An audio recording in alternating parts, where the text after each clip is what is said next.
Hello dear students. आज हम इस लेक्चर में, जो कि ऑर्गेनोमेटेलिक मॉड्यूल 3 पार्ट सी के नाम से है, इस लेक्चर में हम ऑर्गेनोमेटेलिक रिएजेंट, बेसिकली जो हम ग्रिग्नार्ड रिएजेंट पढ़ रहे थे, उस ग्रिग्नार्ड रिएजेंट की जो स्टीरियोकेमिस्ट्री है, यानी कि यदि हमारे पास कोई कायरल ग्रिग्नार्ड रिएजेंट है तो वो जो कायरल ग्रिग्नार्ड रिएजेंट होगा उसकी स्टेबिलिटी, रिएक्शन किस तरह से परफॉर्म कर सकता है, क्या क्या उसके स्टीरियोकेमिकल एस्पेक्ट्स हैं, उसको आज हम डिस्कस करेंगे।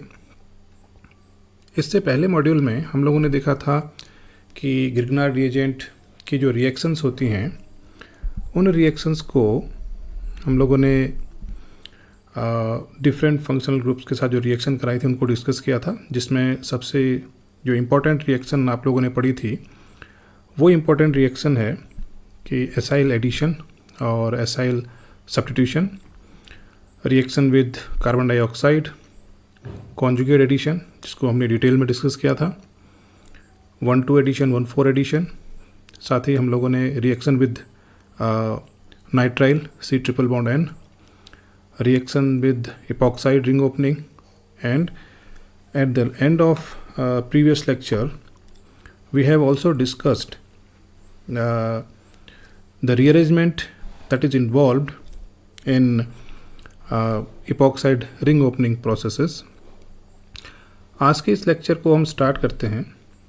तो हम डिस्कस जो करेंगे कि stereochemical stability of Grignard reagent. अब स्टीरियोकेमिकल स्टेबिलिटी का मतलब क्या होता है कि सपोज मैं यहाँ पर कोई कार्बन सेंटर लिख रहा हूँ और मान लेते हैं कि ये कार्बन सेंटर जो है वो कायरल है, for example A, B, C and D, okay. और इसको अगर मैं कायरल सेंटर कहता हूँ तो ये chiral centre, chiral carbon under reaction condition जो कि गिवन है, उन रिएक्शन कंडीशन में जो भी इसकी गिवन स्टीरियोकेमिकल फॉर्म है, may be it may be R, S और इट मे बी R, इस R और S फॉर्म की जो स्टेबिलिटी है वो किस तरह से मेंटेन रहती है और कैसे ये अपने आप को स्टेबलाइज रखता है, इसे हम कहते हैं स्टीरियोकेमिकल स्टेबिलिटी। ग्रिग्नार्ड रिएजेंट के केस में देखते हैं कि आपको लिटरेचर में या जो भी आप जब स्टडी कर रहे हैं ग्रिग्नार्ड रिएजेंट, तो उस समय आपको कई ग्रिग्नार्ड रिएजेंट ऐसे मिल जाएंगे जैसा कि यहाँ दिखाया हुआ है, जिसमें कि जो कार्बन सेंटर होगा जिससे कि मैग्नीशियम जुड़ा है, ये carbon center chiral carbon center होगा। सिंस कार्बन की चारों वैलेंसी अलग अलग हैं, therefore this carbon center is known as chiral center. जैसा कि यहाँ पर लिखा हुआ है, ये जो फॉर्म है ये फॉर्म है S secondary butyl magnesium bromide. Stability का मीनिंग ये है कि जो ये स्टीरियोजेनिक सेंटर दिख रहा है आपको, ये जो कार्बन, जो कायरल कार्बन है, जो स्टीरियोजेनिक सेंटर है, ये स्टीरियोजेनिक सेंटर ग्रिग्नार्ड रिएजेंट के केस में इसकी स्टीरियोकेमिकल स्टेबिलिटी बहुत ही ज़्यादा पुअर है। पुअर है का मीनिंग क्या हुआ कि ये जो ग्रिग्नार्ड रिएजेंट होगा under reaction condition, if we use this Grignard reagent in ether, then this S form will be readily converted into corresponding R form, means कि यहाँ पर इन्वर्जन हो जाएगा। और ये इन्वर्जन जो होता है ये रैपिड इन्वर्जन होता है। इस इन्वर्जन के कारण क्या होगा कि सपोज किसी रिएक्शन में अगर हमें S फॉर्म चाहिए ग्रिग्नार्ड रिएजेंट की, जिसके करस्पॉन्ड की कोई ट्रांसफॉर्मेशंस को परफॉर्म करना है, तो उस केस में इस इन्वर्जन के कारण R फॉर्म भी वहाँ पर प्रेजेंट रहेगी। और इस R फॉर्म की प्रेजेंस से जब आपके पास S और R दोनों फॉर्म रहेंगे, जिसे हम कि इनैंशियोमेरिक फॉर्म कहते हैं, रेसिमिक मिक्सचर में रहेगा, तो वहाँ पर ऑप्टिकल एक्टिविटी, और अगर इक्वल फॉर्म में रहेंगे तो वो ऑप्टिकली इनएक्टिव सिस्टम हो जाएगा, जिसे कि आप रेसिमिक मिक्सचर कहते हैं। 50% S फॉर्म, 50% R फॉर्म, कि S और R फॉर्म अगर इक्विलिब्रियम में रहते हैं और रैपिड इन्वर्जन होता है, तो इसके कारण से जो केमिकल ट्रांसफॉर्मेशन है, जहाँ पर कि हमें एसिमेट्रिक सिंथेसिस को परफॉर्म करना है, वहाँ पर हमें डिजायर्ड स्टीरियोकेमिस्ट्री वाला प्रोडक्ट ऑब्टेन्ड नहीं होगा। जैसा कि इससे पहले जो कोर्स हमने डिस्कस किया था जहाँ पर कि एसिमेट्रिक सिंथेसिस हम पढ़ते थे, एसिमेट्रिक सिंथेसिस के अगर जो फंडामेंटल्स हैं उसकी अगर हम बात करते हैं तो उस एसिमेट्रिक सिंथेसिस में कहते हैं कि either substrate, reagent, solvent, catalyst, any one of these constituent which are participating in any reaction must be chiral in nature, then only chiral product will formed. Okay.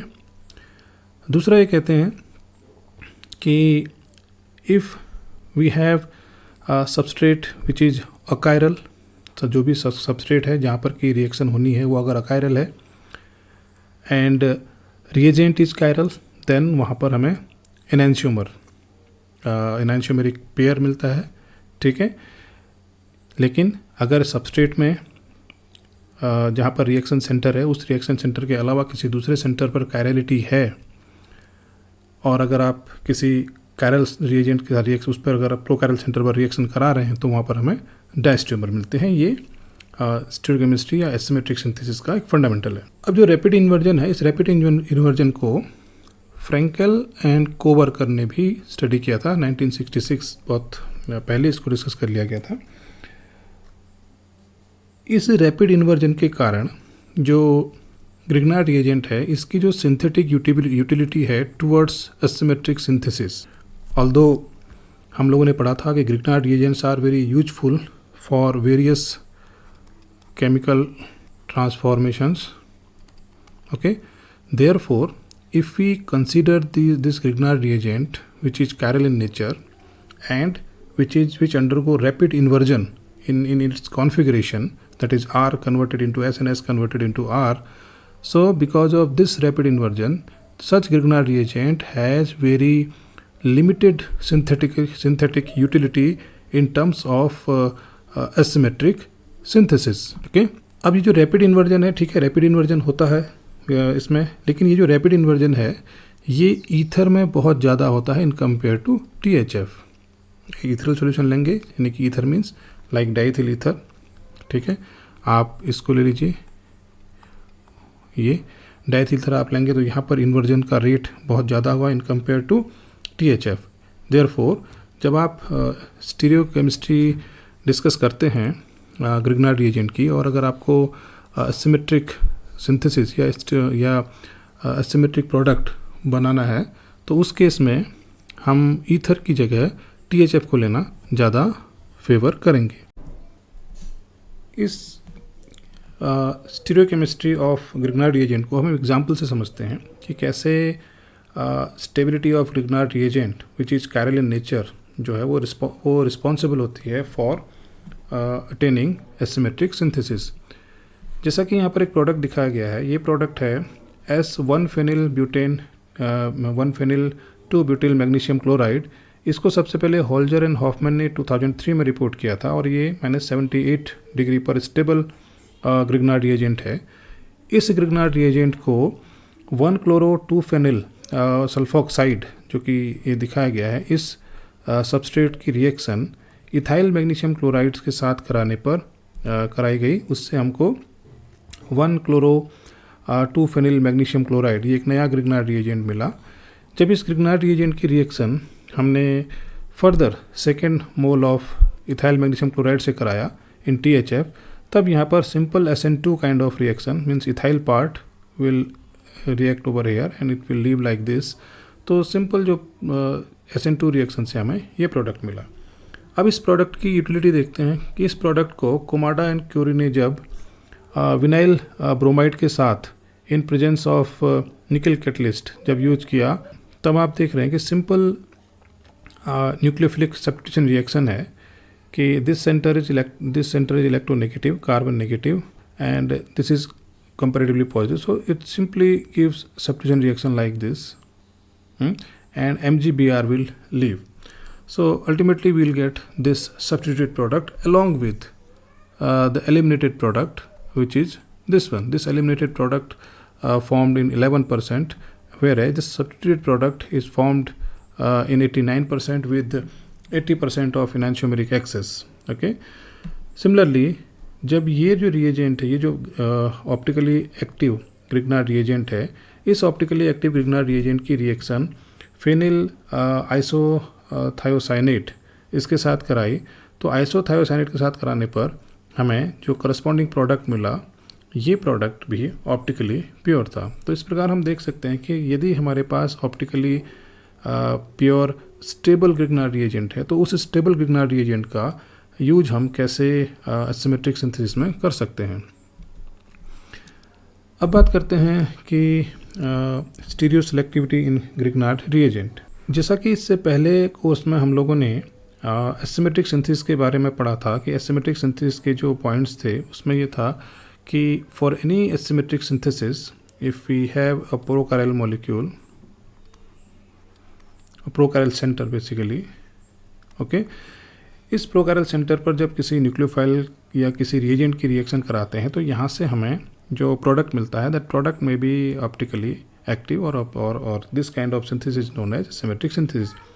इस एसिमेट्रिक सिंथेसिस के लिए कुछ points थे। उसमें पहला point ये है कि there must be chirality, presence of chirality in reaction system. It may be either substrate, it may be reagent, it may be solvent or catalyst, whatever it is.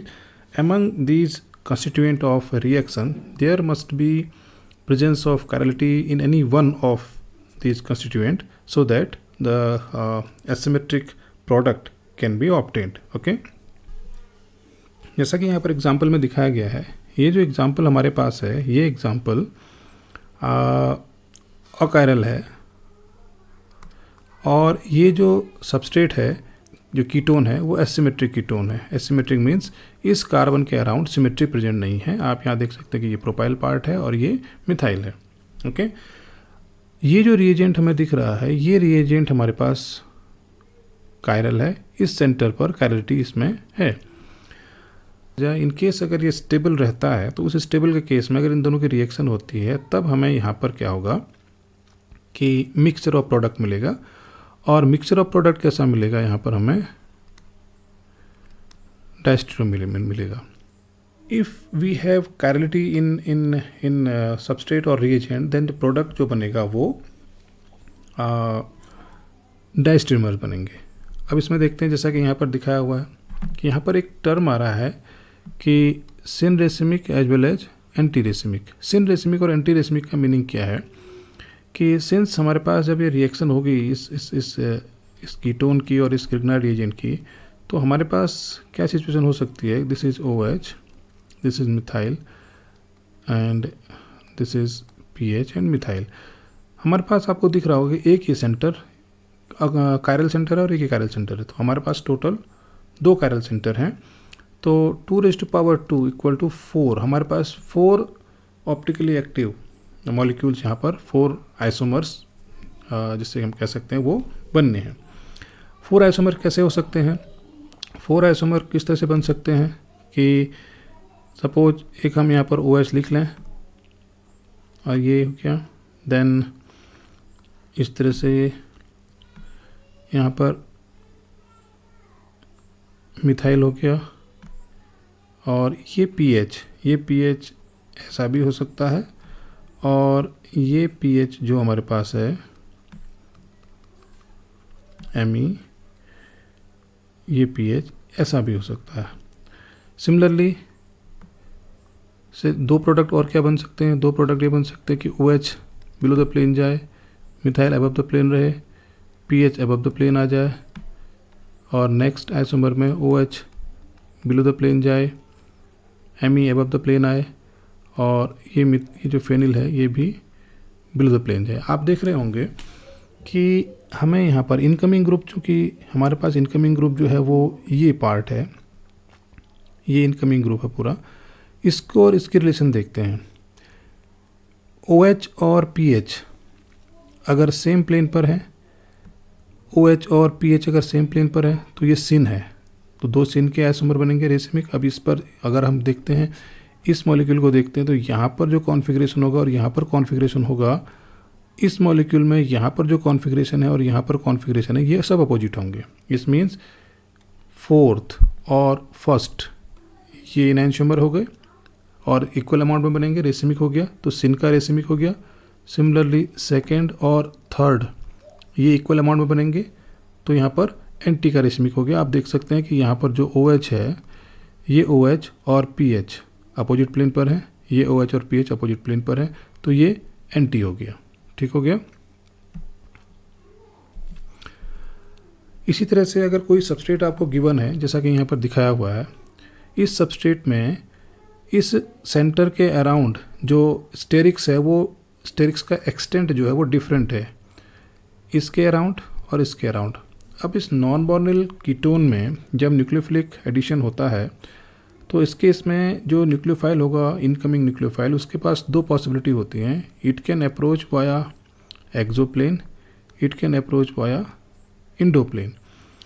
अब प्रीफर कौन सा होगा, तो इस केस में कहा जाता है कि नॉर्मली जो ग्रिग्नार्ड रिएजेंट होते हैं, any Grignard reagent that is RMGX, it always prefer to attack on electrophilic carbon from less sterically hindered position. Okay, तो इसके केस में भी हमको ये रेशनलाइज करना है कि एक्सो और एंडो जो हमारे पास पोजीशंस हैं, एक्सो और एंडो पोजीशंस में कौन सी पोजीशन ऐसी है जो लेस स्टेरिकली हिंडर्ड है। जैसा कि आपको यहाँ पर दिख रहा है, ये कार्बन कायरल कार्बन है, मीन्स कि यहाँ से जो प्रोडक्ट बनेगा वो ऑप्टिकली एक्टिव प्रोडक्ट बनना है और यहाँ से हमें जो प्रोडक्ट मिलेंगे वहाँ पर डाइस्टेरियोमर मिलेंगे। अब क्योंकि ऑलरेडी सबस्ट्रेट में कायरल सेंटर है और रिएजेंट हमारा अगर अप्रोच करेगा तो रिएजेंट भी एक कायरल सेंटर को प्रोड्यूस कर रहा है। इस रिएजेंट पर इस कार्बन पर रिएजेंट यानी कि ग्रिग्नार्ड रिएजेंट के अप्रोच करने के दो प्लेन हैं, एक प्लेन ये है, एक प्लेन ये है। तो यहाँ से दो प्रोडक्ट मिलेंगे, एक प्रोडक्ट यहाँ से मिलेगा, एक प्रोडक्ट यहाँ से मिलेगा। मीन्स कि दो हमारे पास ऑप्टिकली एक्टिव कंपाउंड मिलेंगे और दोनों का जो रिलेशन होगा वो डाइस्टेरियोमर का रिलेशन होगा। अब विनाइल मैग्नीशियम ब्रोमाइड को देखते हैं। विनाइल मैग्नीशियम ब्रोमाइड के अप्रोच करने के लिए दो प्लेन है, it can approach via exo plane, it can approach via endo plane. Endo plane से अप्रोच करने पर उसको ये जो इतना बड़ा ग्रुप है इसकी स्टेरिक्स को फेस करना पड़ेगा।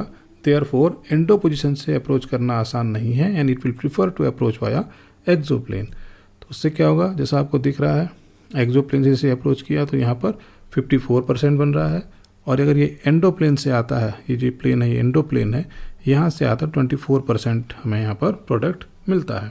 इस तरह से हम ये इस तरह से जो भी स्टेरिकली बाइस्ड मॉलिक्यूल होंगे जहाँ पर कि आप स्टेरिक डिफरेंस आसानी से आइडेंटिफाई कर पाएंगे, वहाँ पर मॉलिक्यूल में डायस्टो सेलेक्टिविटी आसानी से एग्जिस्ट करेगी।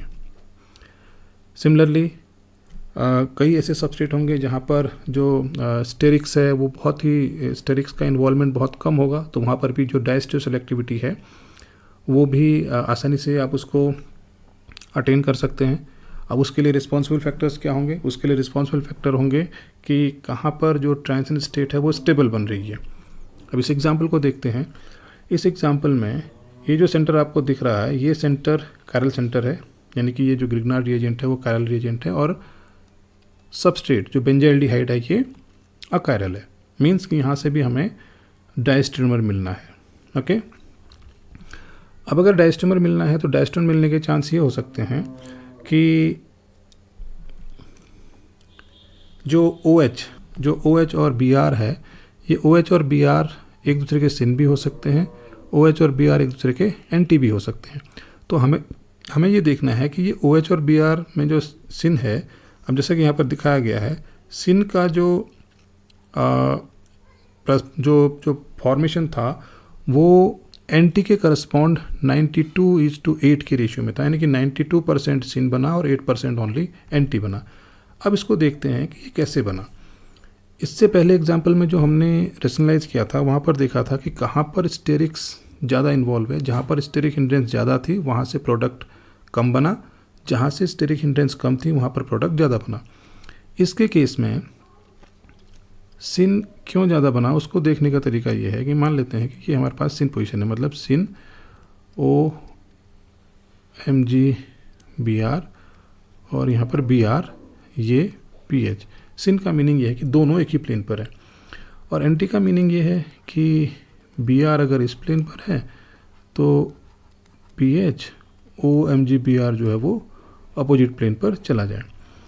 सीन के केस में आपको दिख रहा होगा कि नॉर्मली देखने पर क्या लगता है कि एंटी में कि ठीक है साहब दोनों बड़े बड़े ग्रुप जो हैं वो अपोजिट प्लेन पर हैं तो स्टेरिक्स कम है, लेकिन केवल स्टेरिक्स ही नहीं देखना है, हम यहाँ पर एक और चीज़ को देख पाते हैं कि बी आर और एम जी के बीच में जो सेकेंडरी रिलेशन डेवलप हो रहा है ये पॉजिटिव है या नेगेटिव है, यानी कि ट्रांजिशन स्टेट जो ये बनेगी और जो ये ट्रांजिशन स्टेट बन रही है, इस ट्रांजिशन स्टेट में सेकेंडरी इंटरेक्शन होने के कारण इसकी स्टेबिलिटी बढ़ जाएगी इसके कंपैरिजन में।